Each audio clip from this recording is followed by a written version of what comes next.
পশ্চিমবঙ্গের মুখ্যমন্ত্রী মমতা বন্দ্যোপাধ্যায়ের পদত্যাগের দাবিতে সচিবালয় ঘেরাও করেছে বিক্ষুব্ধ ছাত্র জনতা। মার্চ টু নবান্ন নামে এই কর্মসূচি শুরু হয় সকালে।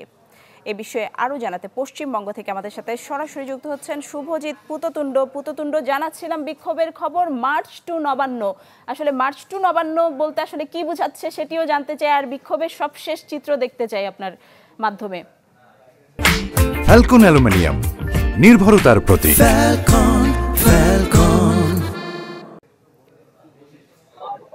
দেখুন, মূলত আরজিকর কাণ্ডে যে ধর্ষণ যে কাণ্ড হয়েছিল, সেই ধর্ষণ কাণ্ডের প্রতিবাদে কিন্তু মূলত আজকের এই মার্চ নবান্ন অর্থাৎ সচিবালয় ঘেরাও।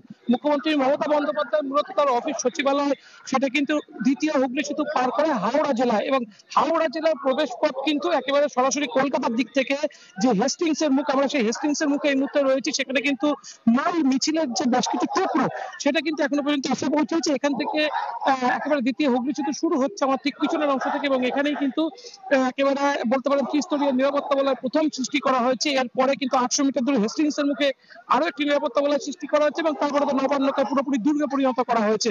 এবং মূল যে মিছিল, সেই মিছিল কিন্তু সাঁতরাগাছির দিক থেকে একটি মিছিল এসেছে, এবং সাঁতরাগাছির দিক থেকে যে মিছিলটি এসেছে, সেই মিছিলটি কিন্তু ইতিমধ্যেই সেটা কিন্তু হিট করেছে, এবং তার যে একটা সেখানে কিন্তু কাঁদানে গ্যাস ছোড়ার যে প্রক্রিয়া, অর্থাৎ একেবারে ফরসা রোডে, সেই ফরসা রোডে সেখানে কিন্তু ব্যাপক পরিমাণে একটা অশান্তির যে ছবি, সেটা কিন্তু এখনো পর্যন্ত দেখা যাচ্ছে। কাঁদানে গ্যাস, পুলিশের টিয়ার সেলের পাশাপাশি সেখানে একটা ব্যাপক ধরনের অশান্তি সেখানে দেখা গিয়েছে। অন্যদিকে আপনি যদি দেখেন, এই মুহূর্তে আমরা রয়েছি একেবারে হেস্টিংস থেকে 800 মিটার আগে, ঠিক তার আগে পুলিশের যেটা প্রথম ব্যারিকেড, অর্থাৎ একেবারে পুলিশ হেডকোয়ার্টার এবং আপনি দেখেন টার্ফ ক্লাবের সামনে, সেখানে কিন্তু প্রথম দিকে এই বিক্ষোভের একটা টুকরো সেটা কিন্তু এসে পড়ে, এবং তারা কিন্তু এই যে প্রথম ব্যারিকেড, সেটার যে ব্যারিকেড কিন্তু খোলার কাজ সেটা তারা করছিল, এবং সেখানে কিন্তু পুলিশ জলকরণ নিয়ে হাজির হয়। ফলে বিক্ষোভকারীরা আপাতত কিছুটা পিছিয়েছে।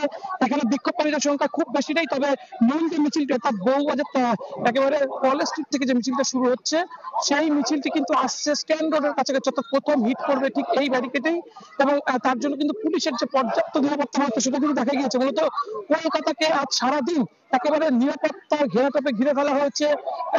সেখানে কিন্তু একাধিক, অর্থাৎ সব মিলিয়ে প্রায় 4 থেকে 4,500 পুলিশ, কমব্যাট ফোর্স, র্যাব, একটা সম্মিলিত বাহিনী, তারা কিন্তু কলকাতাকে রীতিমতো পাহারা দিচ্ছে, এবং কোনোভাবেই এদের কিন্তু নবান্নের অভিমুখে, অর্থাৎ হাওড়ার ওপারে যাওয়ার কোনো বন্দোবস্ত রাখছে না। এবং হাওড়ার দিক থেকে যেসব র্যালিগুলো আসছিল, অর্থাৎ সাঁতরাগাছি বা মন্দিরতলা হয়ে যে মিছিলগুলি হাওড়ার দিকে এগোচ্ছিল, সেগুলোর উপরে কিন্তু ইতিমধ্যে ক্র্যাকডাউন হচ্ছে। সেখানে কিন্তু ব্যাপক পরিমাণে পুলিশ সেখানে কিন্তু সেই মিছিল আটকিয়েছে, এবং সেখান থেকে মূলত সংঘর্ষের ছবিগুলো এখনো পর্যন্ত সামনে আসছে।